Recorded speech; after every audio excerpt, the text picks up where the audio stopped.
Friends, welcome to secret of சமையல். இன்னைக்கு நம்மளோட சேனல்ல நாம பார்க்க போறது கொஞ்சம் வித்தியாசமான ஒரு மசால் வடை. இது வந்துட்டு குச்சிக்கிழங்கு வடை. நம்மளோட ரெகுலர் பருப்பு வடையில இருந்து இது கொஞ்சம் வித்தியாசமான ஒரு டேஸ்ட்ல இருக்கும். குச்சிக்கிழங்கு நார்மலா வேக வச்சு கொடுத்தா சாப்பிட மாட்டாங்க அப்படின்னா நீங்க இந்த மாதிரி ஏதாவது ஸ்நாக்கா செஞ்சு கொடுக்கலாம். சரி வாங்க வீடியோக்குள்ள போயிடலாம். இந்த சூப்பரான குச்சிக்கிழங்கு வடை எப்படி செய்யலாம் அப்படின்னு பார்க்கலாம். ஒரு கிண்ணத்துல நம்ம வந்துட்டு ஒரு 1/2 கப் அளவுக்கு கடலை பருப்பு இல்லைன்னா பட்டாணி பருப்பு, நீங்க எது வேணா யூஸ் பண்ணலாம். நான் எடுத்திருக்கிறது பட்டாணி பருப்பு. இதை வந்துட்டு நம்ம ஊற வச்சுக்க போறோம். இந்த மாதிரி தண்ணி விட்டு இது வந்துட்டு 2-3 மணி நேரம் ஊற வச்சுக்கோங்க. இது ஊறட்டும். நம்ம ஊற வச்ச பட்டாணி பருப்பு ஒரு 2 மணி நேரம் நல்லா ஊறிடுச்சு. இப்ப நான் வந்துட்டு அந்த தண்ணியை நல்லா அலசிட்டு இதை எடுத்து வச்சிருக்கிறேன் தண்ணி இல்லாம. ஒரு மிக்சி ஜார் எடுத்துக்கோங்க. இதுல வந்துட்டு அந்த ஊற வச்ச பட்டாணி பருப்பு சேர்த்திக்கலாம். சுத்தமா தண்ணி இல்லாம சேர்த்திக்கோங்க. இது கூடவே ஒரு 7-8 பல்லு பூண்டு, சின்ன சைஸ் பூண்டு, அதனால நான் 7-8 பல்லு போடுறேன். அதே மாதிரி 1 இன்ச் அளவுக்கு இஞ்சி துண்டு, ஒரு 4-5 வரமிளகா, 1 டீஸ்பூன் வந்துட்டு சோம்பு, இது எல்லாத்தையும் இதுல சேர்த்திக்கலாம். இப்ப இதை வந்துட்டு நம்ம கோர்ஸா கிரைண்ட் பண்ணி எடுத்துட்டு வந்துடலாம். இப்ப இது மாதிரி ஒரு கோர்ஸான பேஸ்டா அரைச்சு எடுத்துட்டு வந்தாச்சு. இப்ப இது இருக்கட்டும். குச்சிக்கிழங்கு எடுத்து வச்சிருக்கிறேன். இது வந்துட்டு ஒரு 1/4 கிலோ அளவுக்கு இருக்கும். இப்ப இதை வந்துட்டு நம்ம தோலை நீக்கிடலாம். நல்லா கழுவிட்டு எடுத்து வச்சிருக்கிறேன். இப்ப இந்த மாதிரி கீறிட்டு இந்த தோலை வந்துட்டு நீக்கிடலாம்.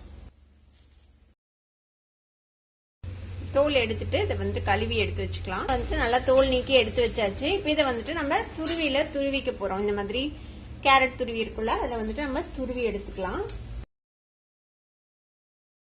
இப்ப இதுல இந்த நடுவுல இருக்கிற இந்த நார் பகுதியை விட்டுட்டு மத்த நல்லா சாஃப்டா இருக்கும்ல அந்த பகுதி மட்டும் நம்ம துருவி எடுத்துக்க போறோம்.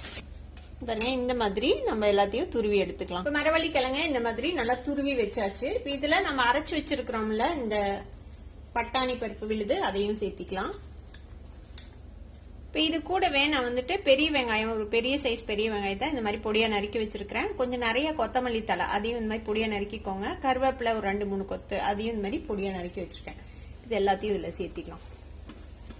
கூடவே ஒரு 2 டேபிள் ஸ்பூன் அளவுக்கு கடலை மாவு, 2 டேபிள் ஸ்பூன் அளவுக்கு அரிசி மாவு, அதையும் சேர்த்திக்கலாம். இப்ப இதுக்கு தேவையான அளவுக்கு உப்பு சேர்த்திக்கலாம். இப்ப இது எல்லாத்தையும் சேர்த்தி நல்லா மிக்ஸ் பண்ணிக்கலாம்.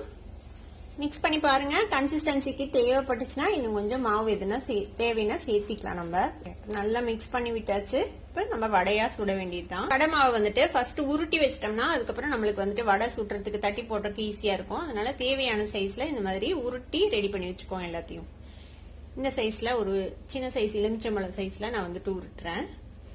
இது மாதிரியே எல்லாத்தையும் நம்ம உருட்டி ரெடி பண்ணி வச்சுக்கலாம்.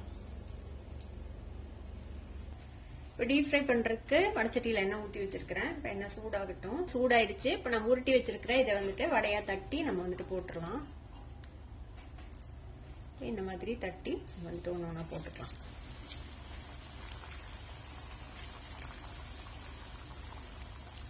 இந்த மாதிரி எண்ணெய் கொள்ற அளவுக்கு நம்ம வந்துட்டு போட்டு ஒரு பக்கம் வேகட்டும். அதுக்கப்புறம் நம்ம அடுத்த சைடு டர்ன் பண்ணி போடலாம். கொஞ்ச நேரம் ஃப்ரை ஆனதும் நம்ம அடுத்த சைடு டர்ன் பண்ணி போடலாம். 2 சைடும் ஈவனா கலர் வரணும், கோல்டன் கலர். அது வரைக்கும் நம்ம வந்துட்டு மீடியம் ஃப்ளேம்ல வச்சுட்டு ஃப்ரை பண்ணிக்க போறோம்.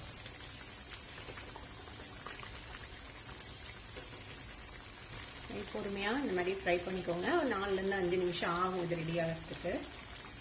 ஒரு 5-6 நிமிஷம் ஆச்சு. இங்க பாருங்க, நல்லா கிறிஸ்பியா மொறுன்னு ஃப்ரை ஆயிடுச்சு. இதை நம்ம எடுத்துடலாம். நல்லா இந்த மாதிரி எண்ணெயில இருந்து வடிச்சிட்டு ஒரு டிஷ்யூ பேப்பர்ல வச்சிடலாம். பாருங்க, சூப்பரா நம்மளோட குச்சிக்கிழங்கு வடை ரெடி ஆயிடுச்சு. பாருங்க, நல்லா மொறுன்னு சூப்பரா இருக்கும் இந்த வடை.